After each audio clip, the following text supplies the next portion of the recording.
Hello hi everyone, कैसे हैं आप लोग। नमस्कार, मेरा नाम है प्रमिता और मैं लेकर आ गई हूँ आप सभी के लिए दिसंबर का पीवाईक्यू सेट लेकर आ गई हूँ। दिसंबर 2022 का पीवाईक्यू सेट लेकर आ गई हूँ। फर्स्ट शिफ्ट है, ठीक है।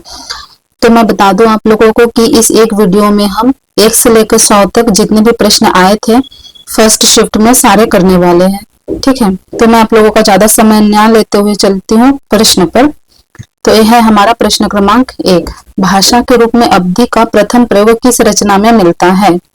तो आपको बताना है कि भाषा के रूप में अवधि का प्रयोग, ठीक है। भाषा के रूप में अवधि का प्रयोग प्रथम प्रयोग किस रचना में मिलता है। खालिक बारी में, उक्ति व्यक्ति प्रकरण में, चंदायान में, मृगवती में या मृगावती में। तो आप बताइए इसका सही उत्तर क्या हो जाएगा। तो भाषा के रूप में अवधि का प्रथम प्रयोग मिलता है खालिक बारी में, ठीक है। भाषा के रूप में अवधि का प्रथम प्रयोग मिलता है खालिक बारी में, ठीक। प्रश्न क्रमांक 2। प्रथम राजभाषा आयोग की स्थापना कब की गई। प्रथम राजभाषा आयोग की स्थापना कब की गई। 7 जून 1951, 8 जून 1953, 9 जून 1954, 7 जून 1955। तो बताइए कि प्रथम राजभाषा आयोग की स्थापना कब की गई है। 7 जून 1955 में किया गया है प्रथम राजभाषा आयोग की स्थापना, ठीक। प्रश्न क्रमांक 3। बघेली बोली किस अपभ्रंश से विकसित हुई है। आपको बताना है कि बघेली बोली किस अपभ्रंश से विकसित हुआ है। शौरसेनी से, मागधी से, अर्धमागधी से, ब्राचर से। तो बताइए आप कि बघेली बोली किस अपभ्रंश से विकसित हुआ है। तो इसका सही जवाब हो जाएगा अर्धमागधी से। किससे। अर्धमागधी से, ठीक। प्रश्न क्रमांक 4। स्पर्श संघर्षी व्यंजन ध्वनि कौन सी है। स्पर्श संघर्षी व्यंजन ध्वनि कौन सी है। ध्वनियों के बारे में आप लोग जरूर पढ़े होंगे। तो बताइए श है, य है, न है या झ है। प्रश्न क्रमांक 4 बताइए। तो इसका सही उत्तर हो जाएगा झ, ठीक। प्रश्न क्रमांक 5 देखिए। हिंदी साहित्य का आलोचनात्मक इतिहास नामक ग्रंथ में किस काल अवधि का साहित्य इतिहास वर्णन है। 700 से 1400 ईसा पूर्व, 693 से 1693, 1000 ईस्वी से 1600 ईस्वी, 950 से 1700 ईस्वी। तो बताइए प्रश्न क्रमांक 5। हिंदी साहित्य का आलोचनात्मक इतिहास नामक ग्रंथ में किस काल अवधि का साहित्य इतिहास वर्णन है। अर्थात हिंदी साहित्य का आलोचनात्मक इतिहास नाम से जो ग्रंथ है उसमें किस काल अवधि का, किस समय का साहित्य इतिहास वर्णित है। प्रश्न क्रमांक 5 बताइए। इसका हो जाएगा 693 से 1693 ईस्वी तक। प्रश्न क्रमांक 6। देसिल अजना सब जन मिठा तेसन जपो अबहट्टा किसने कहा। आचार्य देवसेन ने, गोरखनाथ ने, विद्यापति ने या हेमचंद्र ने। प्रश्न क्रमांक 6। तो 6 का सही उत्तर हो जाएगा विद्यापति जी ने, ठीक। प्रश्न क्रमांक 7। राधा के प्रेम संवेदन के माध्यम से जीवन को समझने का एक सफल प्रयत्न किस रचना में है। लोकायतन, आत्मजयी, संशय की एक रात या कनुप्रिया। तो राधा के प्रेम संबंध के माध्यम से जीवन को समझने का एक सफल प्रयत्न कनुप्रिया में किया गया। किसमें किया गया है। कनुप्रिया में। कनुप्रिया के बारे में थोड़ा सा डिटेल में मैं बता देती हूँ कि कनुप्रिया 1959 की रचना है। राधा के प्रेम संवेदन के माध्यम से धर्मवीर भारती ने जीवन को समझने का एक सफल प्रयत्न किया है। कनुप्रिया पूर्व मान्यता रूप से नहीं, एक नए अर्थ में प्रबंध काव्य है, ठीक है। इसमें कृष्ण के साथ बीते राधा के तन्मय क्षणों की विभिन्न स्थितियों को रूप देना ही कवि को अभिप्रेत है। कोई कथा कहना नहीं, राधा ने कृष्ण के साहचर्य को उसके अनेक क्षणों में पूरी तन्मय के साथ जिया था और जी कर एक सत्य पाया था, इसलिए वह सत्य उसका अपना है, ठीक है। अयोध्या सिंह उपाध्याय हरिऔध द्वारा रचित ठेठ हिंदी का ठाठ किस कवि की रचना है। ठेठ हिंदी का ठाठ कविता, कहानी, उपन्यास या निबंध। प्रश्न क्रमांक 8। तो यहाँ हो जाएगा उपन्यास। अब अयोध्या सिंह जी के बारे में बताती हूँ। श्री अयोध्या सिंह उपाध्याय ठेठ हिंदी का ठाठ या देववाला 1899 ईस्वी तथा अधिकिला फूल 1907 ईस्वी दो सामाजिक उपन्यास हैं। यहाँ जो ठेठ हिंदी का ठाठ है यहाँ सामाजिक उपन्यास है, साथ ही अधिकिला अधखिला फूल यहाँ भी सामाजिक उपन्यास है अयोध्या सिंह उपाध्याय जी का। ठीक है। अधखिला फूल में धर्म की महत्ता प्रतिपादित की गई है। अधखिला फूल में धर्म की महत्ता प्रतिपादित की गई है और धार्मिक अंधविश्वासों का कुपरिणाम भी दिखाया गया है। इस उपन्यास का महत्व भाषा संबंधी प्रयोग की दृष्टि से कहीं अधिक है। ठेठ हिंदी के ठाठ में तो लेखक ने संकल्प लेकर ठेठ हिंदी का प्रयोग किया है। अधिखिला फूल में भी छोटे छोटे तद्भव शब्दों का ही प्रयोग अधिक किया गया है। आगे चलते प्रश्न क्रमांक 9 में देखिए, चिट्ठियां हो तो हर कोई बाचे निम्न में से किस साहित्यकार के पत्रों का संग्रह है? अज्ञे, विद्यानिवास मिश्र, रेणु या नागार्जुन। प्रश्न क्रमांक 9, तो चिट्ठियां हो तो हर कोई बाचे यहाँ किसका है? 9 नंबर रेणु जी का। किसका है? रेणु जी का। 10 नंबर प्रश्न देखिए, रस की निष्पत्ति मूल ऐतिहासिक पात्रों में ही संभव है। रस की निष्पत्ति मूल ऐतिहासिक पात्रों में ही संभव है। यह निम्न में से किसका मानना था? भट्टलोलट, भट्टनायक, शंकुक, अभिनव गुप्त जी। तो बताइए प्रश्न क्रमांक 10 यहाँ किसका मानना था कि रस की निष्पत्ति मूल ऐतिहासिक पात्रों में ही संभव है? तो यहाँ मानना था भट्टलोलट जी का। किसका मानना था? भट्टलोलट जी का। प्रश्न क्रमांक 11 देखिए, आचार्य क्षेमेंद्र ने काव्य के सूक्ष्माति सूक्ष्म अवयव से लेकर उसके विशालतम रूप को ध्यान में रखते हुए औचित्य के कितने भेद निर्धारित किए? तो आचार्य क्षेमेंद्र ने काव्य के सूक्ष्म अति सूक्ष्म अवयवों को ध्यान में रखते हुए कितने भेद निर्धारित किए हैं? बताइए 20, 26, 28 या 27। प्रश्न क्रमांक 11, तो 11 का हो जाएगा 27। कितना? 27 हो जाएगा। क्षेमेंद्र जी ने कितने भेद निर्धारित किए? 27 भेद निर्धारित किए हैं। प्रश्न क्रमांक 12, मूल धातु से संबंधित वक्रता को कहा जाता है? मूल धातु से संबंधित वक्रता को कहा जाता है? उत्तर देखने से पहले या फिर ऑप्शन देखने से पहले प्रश्न को अच्छे से 2 बार 3 बार पढ़ के अच्छे से समझ लेना कि प्रश्न बोलना क्या चाह रहा है। मूल धातु से संबंधित वक्रता को कहा जाता है वर्ण विन्यास वज्रता, पद पूर्वार्ध वक्रता, पद पदार्थ वक्रता, वाक्य वक्रता। प्रश्न क्रमांक 12 बताइए। तो इसका हो जाएगा पद पूर्वार्ध वक्रता। मूल धातु से संबंधित वक्रता को कहा जाता है पद पूर्वार्ध वक्रता। ठीक। प्रश्न क्रमांक 13, लिरिकल बैलेट्स 1978 किन 2 कवियों की कविताओं का संग्रह है? लिरिकल बैलेट्स 1978 किन 2 कवियों की कविताओं का संग्रह है? प्लेटो और अरस्तु, वर्ड्सवर्थ और कॉलरिज, एलियट एवं रिचर्ड, क्रोच एवं मैथ्यू अर्नल्ड। तो प्रश्न क्रमांक 13 का सही हो जाएगा वर्ड्सवर्थ और कॉलरिज। वर्ड्सवर्थ और कॉलरिज सही उत्तर हो जाएगा। किसी भाषा का साहित्य में व्यवहार ना होना इस बात का प्रमाण नहीं है कि उस भाषा का अस्तित्व ही नहीं था। यह कथन किस लेखक का है? रामकुमार वर्मा, रामचंद्र शुक्ल, धीरेन्द्र वर्मा, मिश्र बंधु। यहाँ पे धीरेन्द्र नहीं होगा, धीरेन्द्र होगा।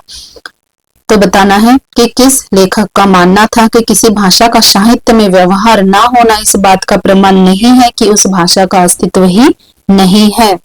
तो इसका सही जवाब हो जाएगा रामचंद्र शुक्ल जी। प्रश्न क्रमांक 15, एशिया के हरे भरे धर्म जैसे ही वे पश्चिमी विज्ञान की वास्तविकताओं के संपर्क में लाए जाते हैं, सूखी लकड़ियों का ढेर मात्र रह जाते हैं। यह कथन किस अंग्रेजी अधिकारी का है? मेकोटे, विलियम जोन्स, केलिंग, हेटर। तो बताइए यहाँ कथन किसका है कि एशिया के हरे भरे धर्म की वास्तविकताओं के संपर्क में लाए जाते हैं, सूखी लकड़ियों का ढेर मात्र रह जाता है।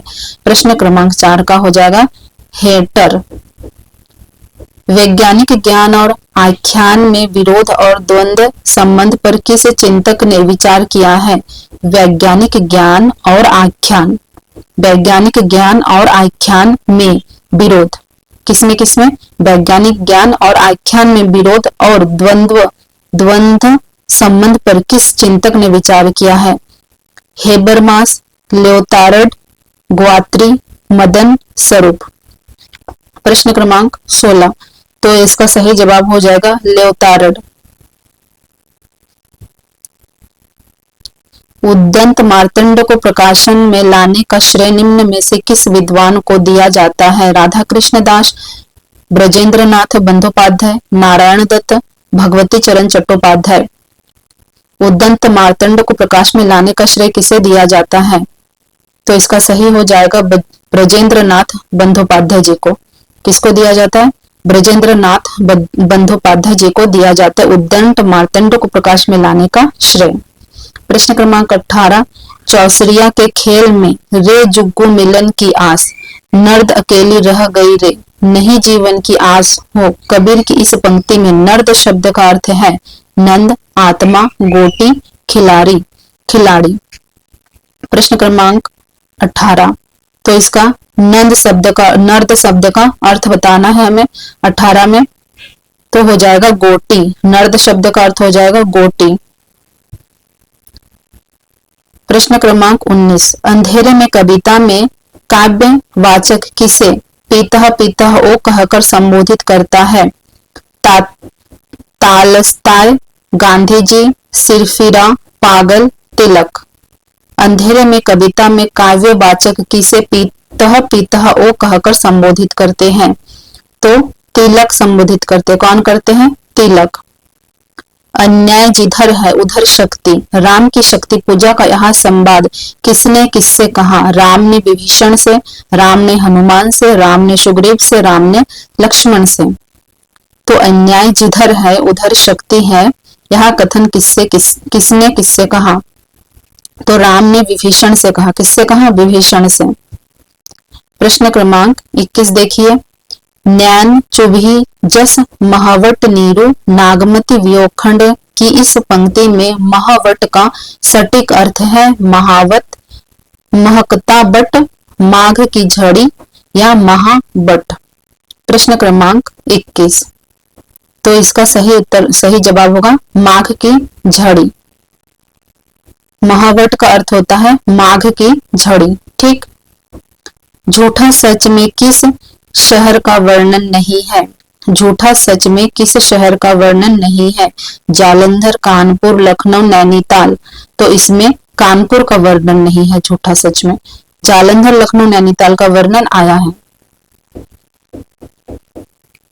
मुझे उन लोगों से जरा भी हमदर्दी नहीं है जो बातें तो करते हैं कम्युनिस्ट की, मगर जीवन है रईसों का सा, उतना ही विलासमय, उतना ही स्वार्थ से भरा हुआ। यह कथन किस उपन्यास का है? झूठा सच, गोदान, मैला आंचल, जिंदगी नामा। मुझे उन लोगों से जरा भी हमदर्दी नहीं है जो बातें तो करते हैं कम्युनिस्ट की सी, मगर जीवन है रईसों का सा, उतना ही विलासमय, उतना ही स्वार्थ से भरा हुआ। तो किस उपन्यास में आया है यह कथन? गोदान में आया है। किस में आया है? गोदान में। उपन्यास बाणभट्ट की आत्मकथा के कथा मुख्य प्रस्तावना वक्तव्य के अनुसार मिस कैथराइड किस राष्ट्र की निवासी थी? Sweden, Italy, Belgium, Australia. तो मिस कैथराइड कहाँ की निवासी थी? ऑस्ट्रेलिया की। ठीक। प्रश्न क्रमांक 25, किस उपन्यास में पारंपरिक गीतों के साथ ही बाबा फरीद शाह तलीफ और बुल्ले शाह की कविताओं का बहुतायत में प्रयोग किया गया है? तमस, झूठा सच, जीवन नामा, शेखर एक जीवनी। तो किस उपन्यास में पारंपरिक गीतों के साथ ही बाबा फरीद शाह तलीफ और बुल्ले शाह की कविताओं का बहुतायत में प्रयोग किया गया है? तो आपको बताना है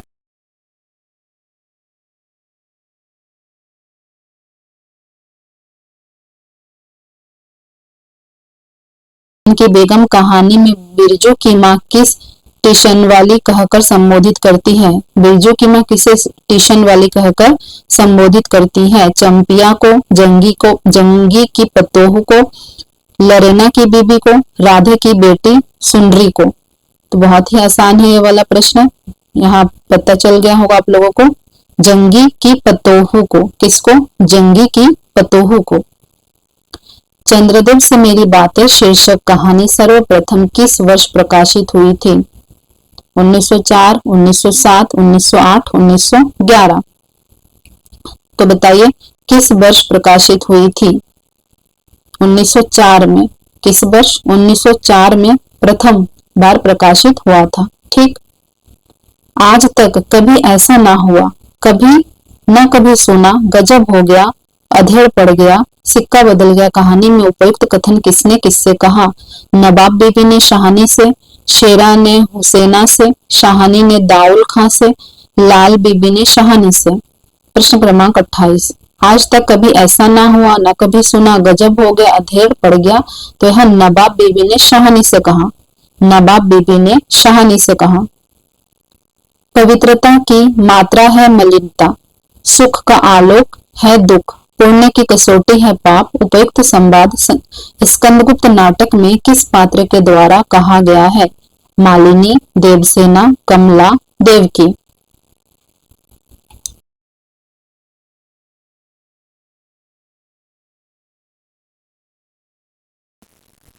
किसने कहा? दुर्दंत, पशु से भी बर्बर, पत्थर से भी कठोर, करुणा के लिए करुणा के लिए निरवकाश हृदय वाला हो जाए, नहीं जाना जा सकता। अतीत सुखों के लिए सोच क्यों, अनागत भविष्य के लिए भय क्यों, वर्तमान को अपने अनुकूल बना ही लूंगा, फिर चिंता किस बात की। उपयुक्त संवाद चंद्रगुप्त नाटक में किसके द्वारा कहा गया है? आम्भिक, दांडायन, चंद्रगुप्त, शिहरण। प्रश्न क्रमांक 30।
आप और फूलों का गुच्छा खड़ी बोली में रचित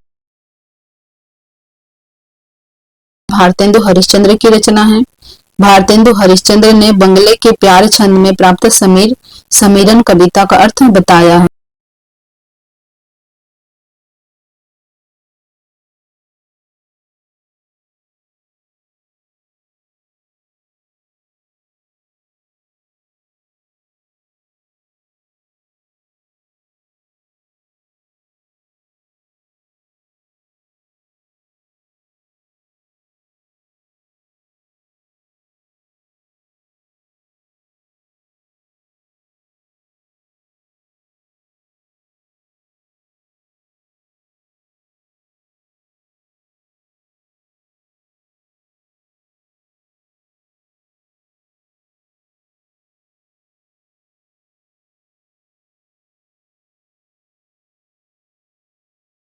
सही है और कौन सा कथन सही नहीं है।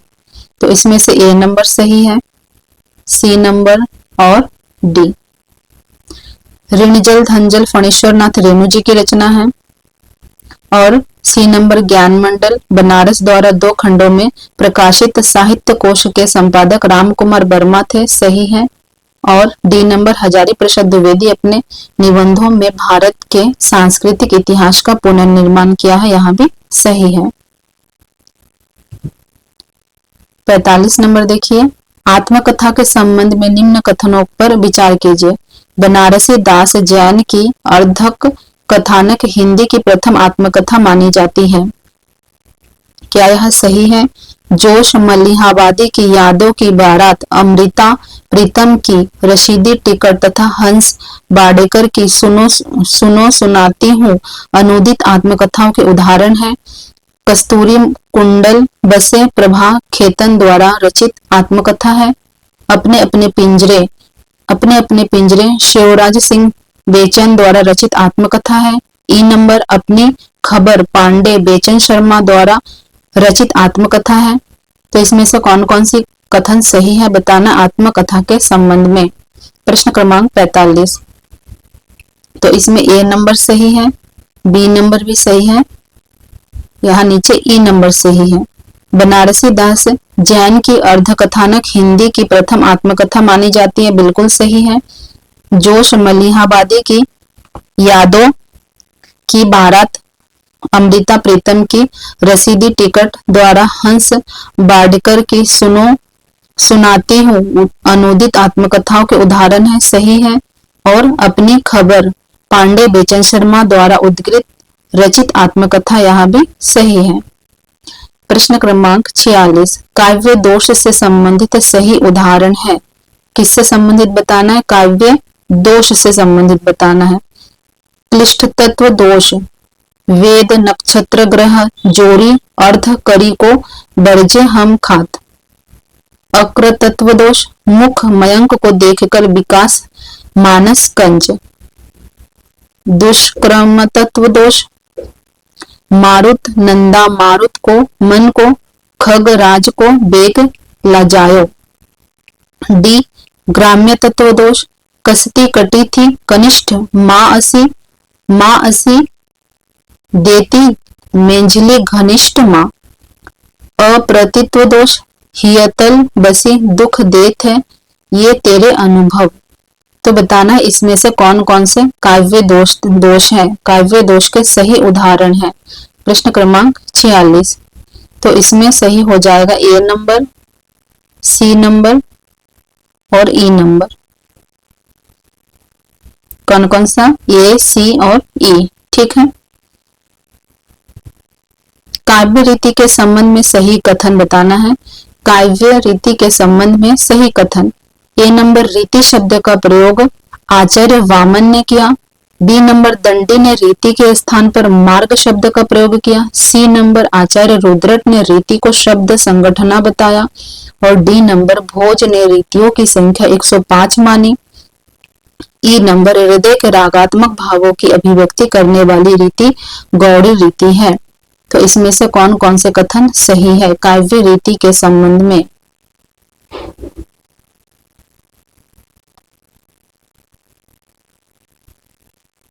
ए नंबर बी नंबर और सी नंबर।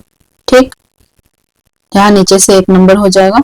रीति शब्द का सर्वप्रथम प्रयोग बामन ने किया है, सही है। दंडी ने रीति के स्थान पर मार्ग शब्द का प्रयोग किया है और आचार्य रुद्रट ने रीति को शब्द संगठना बताया है। प्रश्न क्रमांक 48, कल्पना के संबंध में कॉलरिज के कथनों पर विचार कीजिए। कल्पना के संबंध में किसके कथन? कॉलरिज। ठीक, कल्पना को कॉलरिज ने ईश्वरीय शक्ति माना है जिसका गुण है सृजन। बी नंबर, कॉलरिज कल्पना के 2 भेद मानते हैं, मुख्य कल्पना और गौण कल्पना। सी नंबर, मुख्य कल्पना की अवस्थी जन सामान्य के मस्तिष्क में भी होता है, जबकि गौण कल्पना मुख्यतः दार्शनिक तथा कलाकार की विशेषता है। डी नंबर, मुख्य कल्पना इच्छा चालित वॉलंटरी होती है और ई नंबर, मुख्य कल्पना अधिक सचेत सक्रिय तथा सायास होती है। तो बताना है कल्पना के संबंध में कॉलरिज के इसमें से कौन कौन से विचार सही है या फिर कौन कौन से विचार कॉलरिज जी के हैं कल्पना के संबंध में। तो इसमें से हो जाएगा ए नंबर, बी नंबर और सी नंबर। कल्पना को कॉलरिज ने ईश्वरीय शक्ति माना है। कॉलरिज कल्पना के 2 भेद मानते हैं, मुख्य कल्पना की अवस्थिति जन सामान्य के मस्तिष्क में होता है, जबकि गौण कल्पना मुख्यतः दार्शनिक तथा कलाकार की विशेषता है। ठीक है, ए, बी और सी हो जाएगा। अंग्रेजी शिक्षा के संबंध में उपयुक्त विचार। तो अंग्रेजी शिक्षा के संबंध में विचार देखिए। ये नंबर, अंग्रेजी शिक्षा भारतीयों की धर्म के प्रति आस्था को कमजोर करने वाली थी। बी नंबर, अंग्रेजी शिक्षा भारतीयों को मानसिक दासता से मुक्त करने वाली थी। सी नंबर, अंग्रेजी शिक्षा ने सरकारी नौकरियों में भारतीयों के प्रवेश के द्वार खोले। डी नंबर, अंग्रेजी शिक्षा ने भारतीयों को अपने परंपराओं से मोह करना सिखाया। और ई नंबर, अंग्रेजी शिक्षा के प्रसार के लिए सरकार ने नए शिक्षा संस्था खोले। प्रश्न क्रमांक 49, तो इसमें हो जाएगा ए नंबर, सी नंबर और ए, सी और ई। यहाँ नीचे से हो जाएगा 3 नंबर। अंग्रेजी शिक्षा के प्रसार के लिए सरकार ने नए शिक्षा संस्था खोले, सही है। अंग्रेजी शिक्षा ने सरकारी नौकरियों में भारतीयों के प्रवेश के द्वार खोले हैं और अंग्रेजी शिक्षा भारतीयों की धर्म के प्रति आस्था को कमजोर करने वाली थी, ये भी सही है। दलित विमर्श के संबंधित उपयुक्त कथन है, किसके संबंधित? दलित विमर्श। प्रश्न क्रमांक 50, तो ए नंबर देखिए, डॉक्टर अंबेडकर ने इतिहास में दलितों की भूमिका को रेखांकित करने का प्रयास किया है। बी नंबर, दलित विमर्शकार गांधी दर्शन को दलित साहित्य का वैचारिक आधार मानते हैं। ज्योतिबा फूले ने सत्य शोधक समाज की स्थापना की है। दलित चिंतक वर्णाश्रम व्यवस्था की हिमायत करते हैं। दलित आत्मकथा एक व्यक्ति के बहाने समाज का यथार्थ प्रस्तुत करते हैं। तो इसमें से कौन कौन से कथन सही होंगे दलित विमर्श के संबंध में? प्रश्न क्रमांक 50, तो इसमें से सही हो जाएंगे ए नंबर, डॉक्टर अंबेडकर ने इतिहास में दलितों की भूमिका को रेखांकित करने का प्रयास किया है। इसके बाद हो जाएंगे सी नंबर, ज्योतिबा फूले ने सत्य शोधक समाज की स्थापना की है। और ई नंबर, दलित आत्मकथा एक व्यक्ति के बहाने समाज का यथार्थ प्रस्तुत करती है। ठीक है। सतपुड़ा के जंगल कविता में जंगल के संबंध में कौन से विशेषण प्रयुक्त हैं? कौन से विशेषण प्रयुक्त है? जगमगाते जगे जागे, नींद में डूबे हुए से, चिलचिलाते जले, घिनौने घने, और ये ई नंबर हो जाएगा कंपनी से कनकने। यहाँ से कंपनी से कनकने ये वाला ई नंबर हो जाएगा। ठीक, तो बताइए इसमें से कौन कौन से कथन सतपुड़ा के घने जंगल कविता के संबंध में विशेषण प्रयुक्त है? तो इसमें से होगा नींद में डूबे हुए से, है ना, घिनौने घने, ये हो जाएगा घिनौने घने, और ई नंबर भी हो जाएगा कंपनी से कनकने। ठीक, यहाँ 4 नंबर हो जाएगा। प्रिय प्रवास की छंदों में रची गई है। प्रिय प्रवास किन छंदों में रची गई है? इंद्रवज्र, द्रुत विलंबित, शार्दुल, विक्रीडित, कनक मंजरी, मंदका क्रांता। तो प्रिय प्रवास किन छंदों में रचा गया है? प्रिय प्रवास रचा गया है द्रुत विलंबित, शार्दल विक्रीडित और मकरांद कांता। यहां से हो जाएगा 2 नंबर। भ्रमर गीत पदों में गोपियां उद्धव को इन वचनों से संबोधित करती हैं। किन वचनों से संबोधित करती है गोपियां? जोग शिक्षण पांडे, ज्ञान को महल, मधुकर मधु मतवाड़े, घोड़ बड़ो व्यापारी और निगुण नदिया माददरी। किन वचनों से संबोधित करती है गोपियां उद्धव को? प्रश्न क्रमांक 53। तो इसमें से हो जाएगा ए, सी और डी, अर्थात जोग शिक्षण पांडे, मधुकर मधुमत वारे और घोष बड़ो व्यापारी। ठीक। महिला आंचल की स्त्री पात्र, महिला आंचल की स्त्री पात्र कौन कौन सी है? सुहागी, फुलिया, मनोरमा, आभा रानी, मंगला देवी। इसमें से कौन कौन सी है? तो इसमें से हो जाएगी फुलिया, आभा रानी और मंगला देवी। यहां से 2 नंबर हो जाएगा। महिला आंचल की स्त्री पात्र है फुलिया, मनोरमा, आभा रानी और मंगला देवी। ठीक है। गर्मी थोड़ी सी ज्यादा ही हो रही है। तमस उपन्यास के पात्र है अब्दुल्ला बेग, गिरधारी लाल, हरनाम सिंह, हयात बाकी और देवदत्त। तमस उपन्यास के पात्र कौन कौन से हैं इसमें से बताइए? अब्दुल्ला बेग, गिरधारी लाल, हरनाम सिंह, हयात बाकी और देवदत्त। प्रश्न क्रमांक 55। तो इसमें से कौन कौन हो जाएंगे? इसमें से हो जाएंगे हरनाम सिंह जी, हयात बाग जी और देवदत्त। ठीक।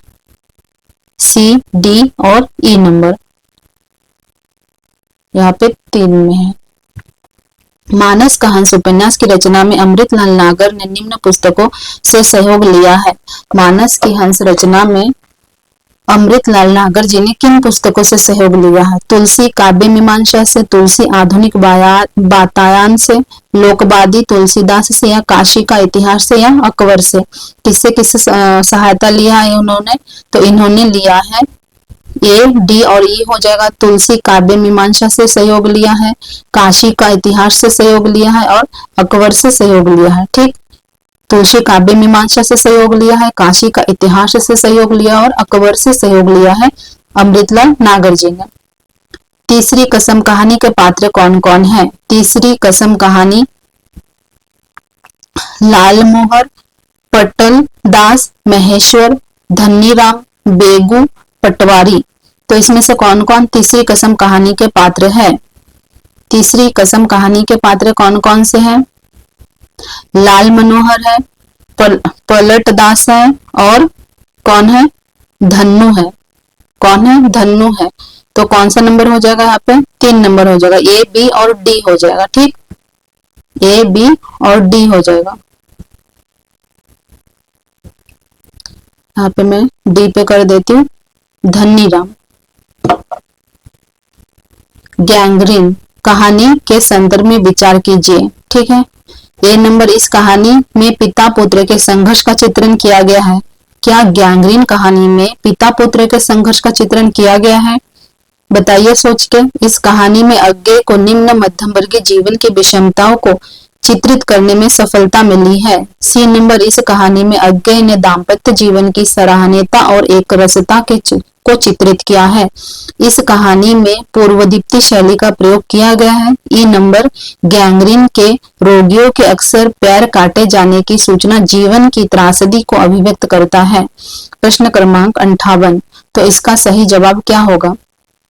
इस कहानी में अज्ञेय को निम्न मध्यम वर्गीय जीवन की विषमता को चित्रित करने में सफलता मिली है। जी हाँ, बिल्कुल सी नंबर हो जाएगा। इस कहानी में अज्ञेय ने दाम्पत्य जीवन की सराहनीयता, एक रस्ता को चित्रित किया है। और ई नंबर हो जाएगा, गैंग्रीन के रोगियों के अक्सर प्यार काटे जाने की सूचना जीवन की त्रासदी को अभिव्यक्त करता है। तो यहाँ नीचे से 2 हो जाएगा 58 का। आषाढ़ का एक दिन नाटक में मल्लिका के कथन कौन से हैं? अब आ गए हम आषाढ़ के एक दिन नाटक में। ए नंबर, इस सौंदर्य के सामने जीवन की सब सुविधाएं हे है। बी नंबर, कोई भूमि ऐसी नहीं जिसके अंतर में कोमलता ना हो। सी नंबर, आज तक का जीवन किसी तरह बीता ही है, आगे का भी बीत जाएगा। डी नंबर, यहाँ अवसर देखने के लिए ही तो मैं आज तक जीवन जिया है। ई नंबर, ये प्रतिया मैंने उज्जैनी से आने वाले व्यवसायियों से प्राप्त किया है। तो इसमें कौन कौन से कथन मल्लिका के हैं, यहाँ बताना है आपको कि इसमें से कौन कौन से कथन मल्लिका के हैं। तो इसमें से बी नंबर, ऐसा कोई भूमि नहीं जिसके अंदर कोमलता ना हो, और सी नंबर, आज तक का जीवन किसी तरह बीता है, आगे भी बीत जाएगा।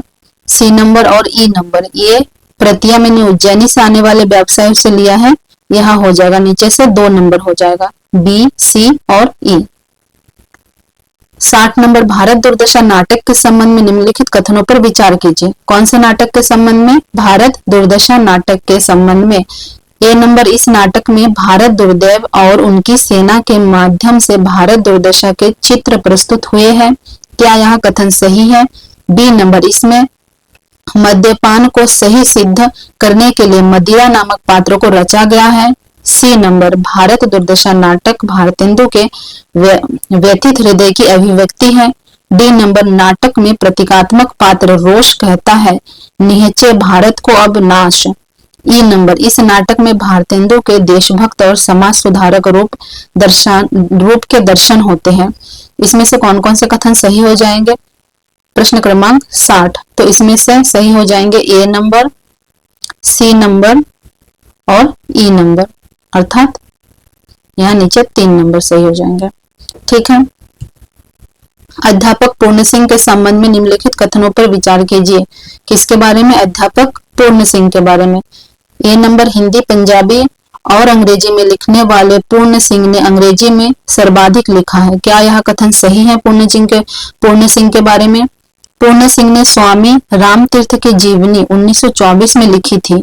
और सी नंबर, पूर्ण सिंह पारंपरिक भारतीय उदात्त जीवन मूल्यों को आधुनिक पाश्चात्य दर्शन एवं विज्ञान के आलोक में नया रूप देकर प्रस्तुत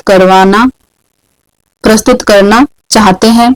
और डी नंबर, पूर्ण सिंह ने हिंदी में कुल 36 निबंध लिखे हैं। और ई नंबर, पूर्ण सिंह ने हिंदी में स्वच्छंदतावादी कविताएं लिखी है। तो इसमें से कौन कौन से कथन सही हो जाएंगे पूर्ण सिंह के बारे में? ए नंबर, हिंदी, पंजाबी और अंग्रेजी में लिखने वाले पूर्ण सिंह ने अंग्रेजी में सर्वाधिक रचनाएं लिखी। ठीक है, यहाँ कथन सही है। और बी नंबर, पूर्ण सिंह ने स्वामी रामतीर्थ की जीवनी 1924 में लिखी, यहाँ भी कथन सही है। और सी नंबर, पूर्ण सिंह पारंपरिक भारतीय उदात्त जीवन मूल्यों को आधुनिक पाश्चात्य दार्शनिक एवं विज्ञान के आलोक में नया रूप देकर प्रस्तुत करवाना चाहते थे। ठीक है, तो यहाँ नीचे से हो जाएगा 1 नंबर। शिव शंभू के चिट्ठे से संबंधित निम्न कथनों पर विचार कीजिए। शिव शंभू के चिट्ठे। ए नंबर, शिव शंभू शर्मा एक कल्पित चरित्र है। बी नंबर, श्रीमान का स्वागत में शिव शंभू लॉर्ड मिंटो के बारे में लिखते हैं। सी नंबर, इन निबंधों में वे व्यंग्य विनोद भाव का बड़ी सहजता से प्रयोग करते हैं। डी नंबर, बनाम लॉर्ड कर्जन नामक चिट्ठों का प्रकाशन 1901 में हुआ है। और ई नंबर, शिव शंभू अपने को वायसराय के समक्ष गूंगी प्रजा का एक वकील एक दुराशा मानता है। तो शिव शंभू के चिट्ठे निबंध के संबंध में शिव शंभू के चिट्ठे के संबंध में कौन कौन से कथन सही है? प्रश्न क्रमांक 62। तो इसमें से सही हो जाएगा ए नंबर, सी नंबर और ई नंबर, और नीचे से 2। शिव शंभू, ई नंबर देखिए, शिव शंभू अपने को वायसराय के समक्ष गूंगी प्रजा का एक वकील मानते थे, ये सही हो जाएगा। सी नंबर, इन निबंधों में वे व्यंग्य विनोद भाव का बड़ी सहजता से प्रयोग करते थे, यहाँ भी सही हो जाएगा। और शिव शंभू शर्मा एक कल्पित चरित्र है। ठीक। निबंधकार प्रताप नारायण मिश्र से संबंधित निम्न कथनों पर विचार कीजिए। किसके संबंध में? प्रताप नारायण मिश्र। प्रताप नारायण मिश्र के बारे में देखिए, प्रताप नारायण मिश्र को हिंदी का एडिशन कहा जाता है। क्या यह सही है कि उन्हें हिंदी का एडिशन कहा जाता है?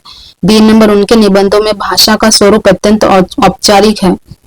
और सी नंबर, निबंध के क्षेत्र में उन्हें आत्मव्यंजक निबंधों का जन्मदाता माना जाता है। डी नंबर, उन्होंने बहुत से उड़िया निबंधों का हिंदी में अनुवाद किया है। ई नंबर, उन्हें निबंधों में संस्कृत और उर्दू के शब्दों के साथ वैश्वार्य की ग्रामीण कहावतों और शब्दों का भी प्रयोग मिलता है। तो प्रताप नारायण मिश्र के बारे में इसमें से कौन कौन से कथन सही हो जाएंगे? तो इसमें से सही हो जाएंगे ए, सी और ई। ये सही हो जाएंगे, सी और ई, अर्थात नीचे से 3 नंबर सही हो जाएंगे। 63 का ई में दिया, इनके निबंधों में संस्कृत उर्दू के शब्दों के साथ वैश्वार्य की ग्रामीण कहावतों और शब्दों का प्रयोग मिलता है प्रताप नारायण के निबंधों में। और इसी में दिया, निबंध के क्षेत्र में उन्हें आत्मव्यंजक निबंधों का जन्मदाता माना जाता है। और ए में दिया है, प्रताप नारायण मिश्र को हिंदी का एडिशन कहा जाता है। यह कथन सही है। प्रश्न क्रमांक 64, आवारा मसीहा के संदर्भ में विचार करना है। द्विजेंद्रलाल राय शरत चंद्र के कटु आलोचक थे। गांगुली परिवार के किशोर नवहुलोड के प्रति लोलुप दृष्टि से देखते थे। बड़ी दीदी कहानी के प्रकाशन के समय शरत चंद्र रंगून में थे। या और डी नंबर, देवदास लिखते समय शरत चंद्र की आयु 17 वर्ष की थी। और ई नंबर, शरत चंद्र ने दियासलाई का कारखाना खोलने के लिए प्रथम नाथ भट्टाचार्य को रुपए दिए। तो इसमें से कौन कौन से कथन सही हो जाएंगे? तो इसमें से सही हो जाएंगे 3 नंबर, अर्थात बी, सी और डी। बी, सी और डी, बी, सी और डी सही हो जाएंगे। यहां से देखिए, डी में दिया है, देवदास लिखते समय शरतचंद्र की आयु महज 17 साल की थी। सी में दिया है, बड़ी दीदी कहानी के प्रकाशन के समय शरतचंद्र रंगून में थे। और बी, गांगुली परिवार के किशोर नवहुलों के प्रति लोलुप दृष्टि से देखते थे। प्रश्न क्रमांक 65, प्रश्न क्रमांक 65 को एनटीए ने ड्रॉप किया हुआ है। इसमें कुछ त्रुटियां रही होगी तो इसको हम नहीं करेंगे। प्रश्न क्रमांक 66 देखिए, समास दिया है और उसके उदाहरण दिया है, मिलान करना है।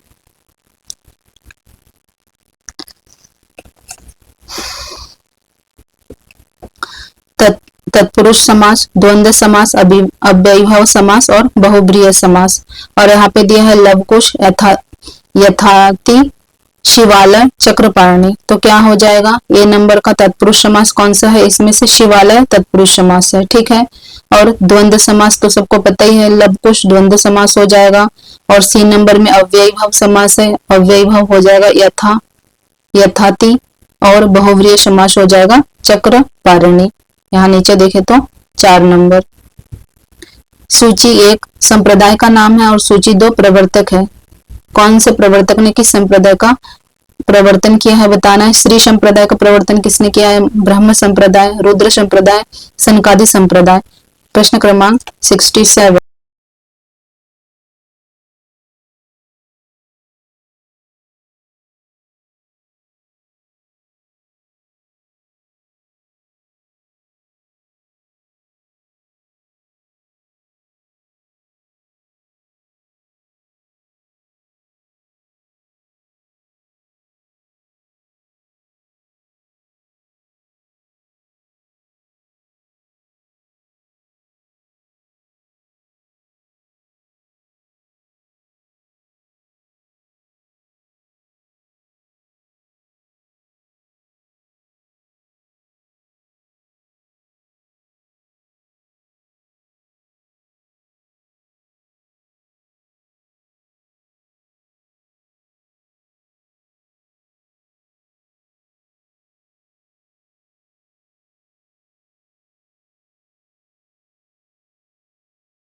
उपेंद्रनाथ अश्क हो जाएंगे। मंटो मेरा दुश्मन, उपेंद्रनाथ अश्क। इसके बाद बी नंबर, ए और बे जैनेन्द्र कुमार हो जाएंगे। ए और बे जैनेन्द्र कुमार। इसके बाद सी में क्या दिया है? जंजीर और दीवारें, जंजीर और दीवारें रामवृक्ष बेनीपुरी। और फिर लास्ट में प्रेमचंद घर में है शिवरानी देवी। ठीक, तो यहाँ नीचे से देखें तो 2 नंबर सही हो जाएगा। ग्रंथ का नाम और समय बताना है। एक तरफ ग्रंथ का नाम है, दूसरे समय।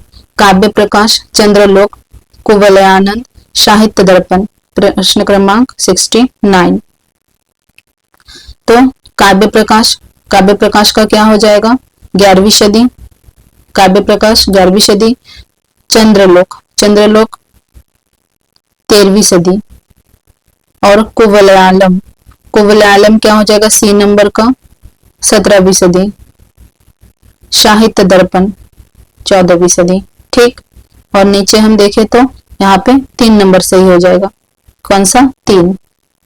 पुस्तक और आलोचक दिया है। पुस्तक और आलोचक गोस्वामी तुलसीदास।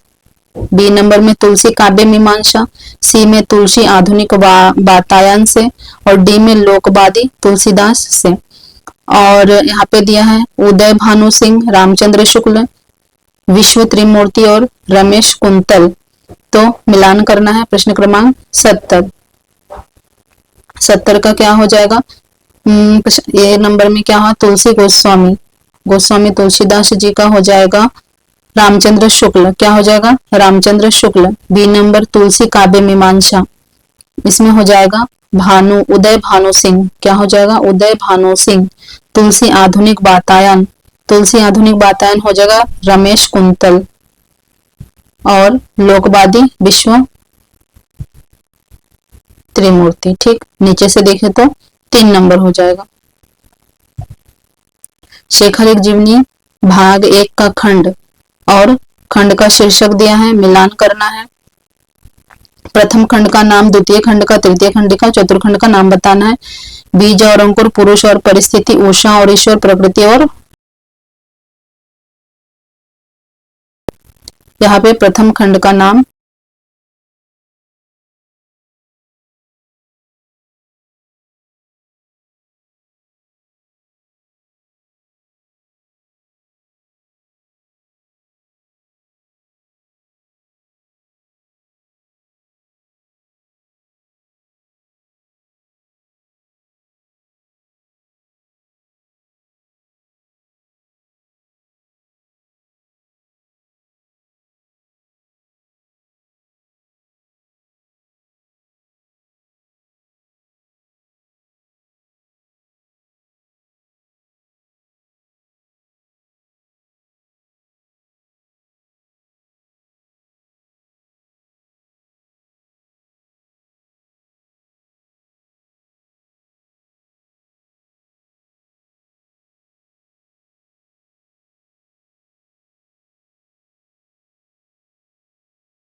इसमें डॉक्टर राधाकृष्ण की अध्यक्षता में गठित परिषद है। महादेव गोविंद रानाडे के सुझाव है। काका कालेलकर की अध्यक्षता में गठित सुधार समिति है। महाराष्ट्र साहित्य परिषद पुणे द्वारा गठित लिपि सुधार समिति है। आचार्य नरेंद्र देव की अध्यक्षता में गठित परिषद है। अब बताइए कि नीचे कौन कौन सा ऑप्शन सही हो जाएगा। देवनागरी लिपि के मानकीकरण के प्रयासों को पहले से बाद के क्रम में लगाना है। पहले कौन सा आएगा बाद में कौन सा आएगा, तो ऐसे लगाना है। तो नीचे से बी नंबर सही हो जाएगा, अर्थात 2 नंबर।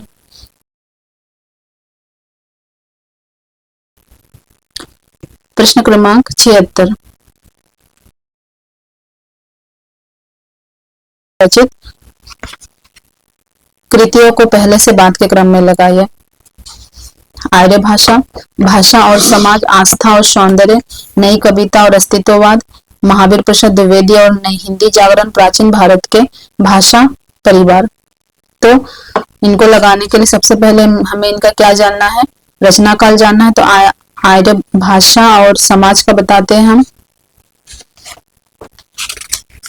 भाषा और समाज का देख लेते हैं पहले। भाषा और समाज का हो जाएगा 1938। क्या हो जाएगा 1938, 1938। आस्था और सौंदर्य, आस्था और सौंदर्य का हो जाएगा 1961, 1961 आस्था। नई कविता और अस्तित्ववाद, नई कविता और अस्तित्ववाद, नई कविता और अस्तित्ववाद 3 भागों में है, 3 भागों में प्रकाशित हुआ। प्रथम भाग 1978 को हुआ, द्वितीय भाग 1989 को हुआ 1989, और तृतीय भाग 2003 में हुआ। ठीक है। इसके बाद डी है महावीर प्रसाद द्विवेदी और हिंदी जागरण, यहाँ 1977 की है, यहाँ 1977 की है। प्राचीन भारत के भाषा परिवार, प्राचीन भारत के भाषा परिवार मैंने ढूंढा, मुझे नहीं मिला, आप लोग एक बार कोशिश करके देख लेना। प्रश्न क्रमांक 76 का नीचे से देखें ऑप्शन, तो हो जाएगा 3 नंबर। ठीक है। प्रश्न क्रमांक, संस्थाओं को पहले से बाद के क्रम में लगाना है। आर्य भाषा, Arya Samaj, theosophical society, Ramakrishna mission, ब्रह्म समाज, प्रार्थना समाज। तो स्थापना वर्ष के आधार पर तो पहले स्थापना वर्ष जान लेते हैं आर्य समाज का। आर्य समाज का स्थापना हुआ था 10 अप्रैल 1875। लिख लीजिए 10 अप्रैल 1875, 1875। और किसने किया था, दयानंद सरस्वती जी ने। आर्य समाज दयानंद सरस्वती जी ने किया। ठीक है। थियोसॉफिकल सोसाइटी, इसकी स्थापना हुई 17 नवंबर 1875, 17 नवंबर 1875, 1875। इसके बाद रामकृष्ण मिशन, रामकृष्ण मिशन की स्थापना हुई 1 मई 1897, 1897, 1897, 1 मई 1897। और किसने किया था, स्वामी विवेकानंद जी ने। किसने किया था, स्वामी विवेकानंद जी ने। ब्रह्म समाज, ब्रह्म समाज की स्थापना कब हुई, 20 अगस्त 1828 को। कब हुआ, 20 अगस्त 1828 को। और कहाँ हुआ, कलकत्ता में। ब्रह्म समाज की स्थापना 20 अगस्त 1828 को कलकत्ता में हुआ। राजा राम मोहन राय ने किया। किसने किया, राजा राम मोहन राय। ब्रह्म समाज। ठीक। प्रार्थना समाज, प्रार्थना समाज की स्थापना 31 मार्च 1867 को हुआ, 1867 को हुआ, मुंबई में हुआ और आत्माराम पांडुरंगा ने किया। प्रार्थना समाज की स्थापना किसने किया, आत्माराम पांडुरंगा ने। ठीक है, मुंबई में हुआ। ठीक है। और नीचे से यहाँ पे ऑप्शन देखें, 77 का तो हो जाएगा 2 नंबर। आगे कामायनी के सर्गों को पहले से बाद के क्रम में लगाइए। कर्म, काम, ईड़ा, लज्जा और श्रद्धा।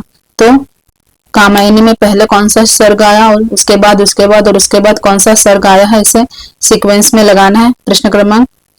तो इसमें हो जाएगा 4 नंबर, ई, बी, डी, ए, सी। तो देखते ई में पहले श्रद्धा, अर्थात पहले श्रद्धा आएगा 1 नंबर पे, उसके बाद काम आएगा, काम के बाद लज्जा आएगी, लज्जा के बाद कर्म और कर्म के बाद ईड़ा।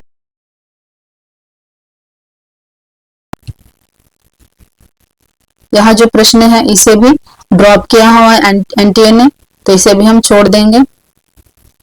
निम्नलिखित कहानियों को प्रथम प्रकाशन वर्ष के आधार पर पहले से बाद के क्रम में लगाइए। ईदगाह, आकाशदीप, कानों में कंगना, परिंदे और राजा निर्वंशिया।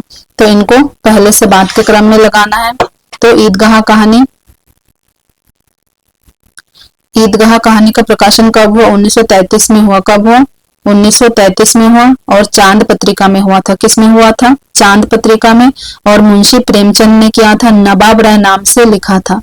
ईदगाह कहानी को मुंशी प्रेमचंद ने किस नाम से लिखा था? नवाब राय नाम से लिखा था। और किस पत्रिका में हुआ था? चांद पत्रिका में। इसके बाद है आकाशदीप। आकाशदीप 1929 की कहानी है, ठीक है, और इसमें जयशंकर प्रसाद जी का तीसरा कहानी संग्रह है। 1929 का है और आकाशदीप जयशंकर प्रसाद जी का तीसरा कहानी संग्रह है। और भारतीय भंडार इलाहाबाद से प्रकाशित हुआ। इसके बाद कानों में कंगना देखिए। कानों में कंगना 1913 में इंदु पत्रिका में प्रकाशित हुआ। किसमें? इंदु पत्रिका में 1913 में प्रकाशित हुआ और राजा राधिका रमन प्रसाद जी का है, ठीक। राजा राधिका रमन प्रसाद सिंह जी का है, ठीक है। 1956 निर्मल वर्मा, ठीक, 1956 निर्मल वर्मा।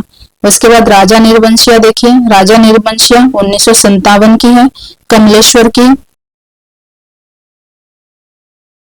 पहला कहानी संग्रह है। राजा निर्वंशिया कब की है? 1957 की।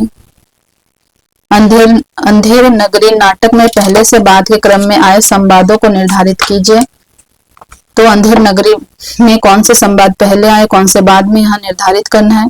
ए नंबर, चना चुरमुर चुरमुर बोले, बाबू खाने को मुंह खोले। बी नंबर, लोभ पाप को मोह है, लोभ मिटावत मान। सी नंबर, चूरन जब से हिंद में आया, इनका धन बल सभी घटाया। डी नंबर, चूरन साहेब लोग जो खाता, सारा हिंद हजम कर जाता। और ई नंबर, चना खाते मियाँ जुलाहे, दाढ़ी हिलती गाहे बगाहे। तो 81 नंबर का क्या हो जाएगा?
अनुभूति की थी। तो क्या यहाँ दोनों कथन और कारण सही है? प्रश्न क्रमांक 84 बताइए। तो कथन और कारण दोनों सही है। आर्य की सही व्याख्या कर रहा है, ये नंबर हो जाएगा।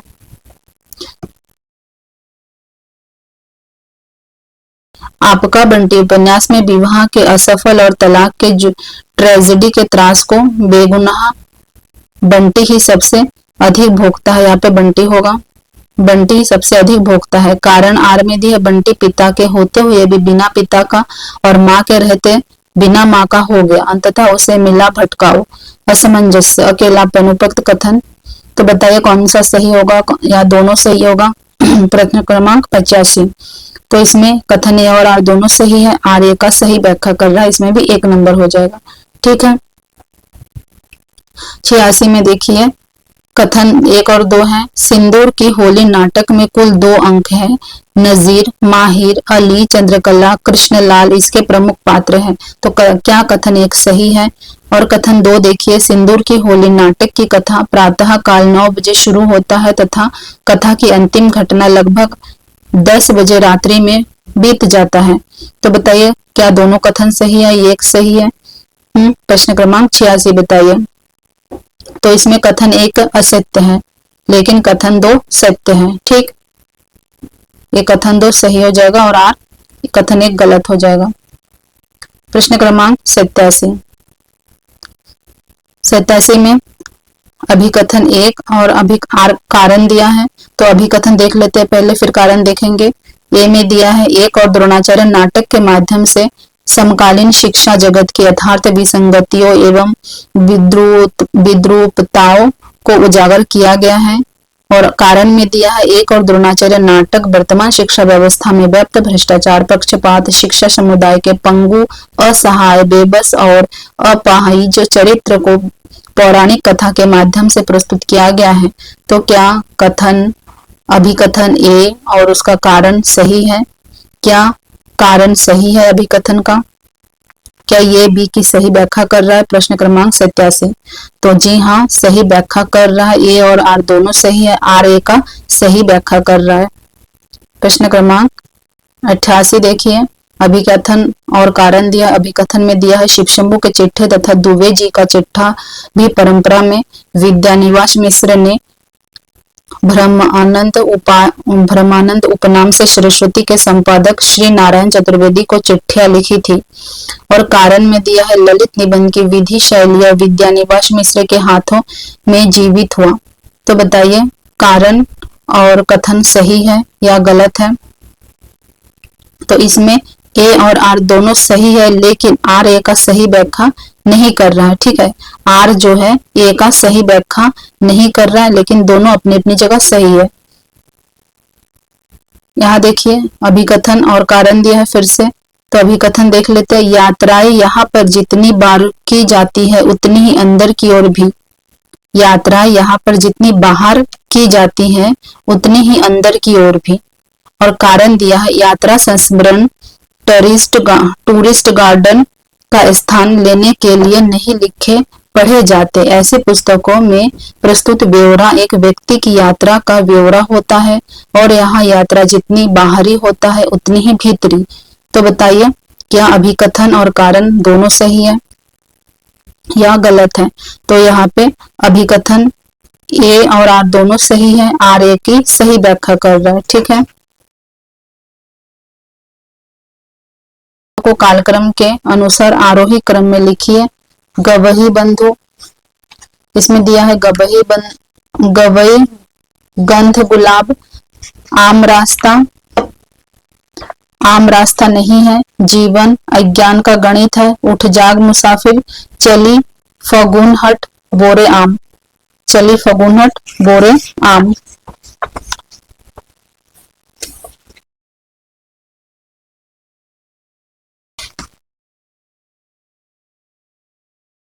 पहले गवई गंध गुलाब का जो प्रकाशन वर्ष है 1980 है, विवेकी राय जी का है। आम रास्ता नहीं है, यहाँ भी विवेकी राय जी का है और प्रकाशन वर्ष 1986 है। आम रास्ता नहीं है का 1980 है, 80 उसके बाद 86। जीवन अज्ञान का गणित, यहाँ भी विवेकी राय जी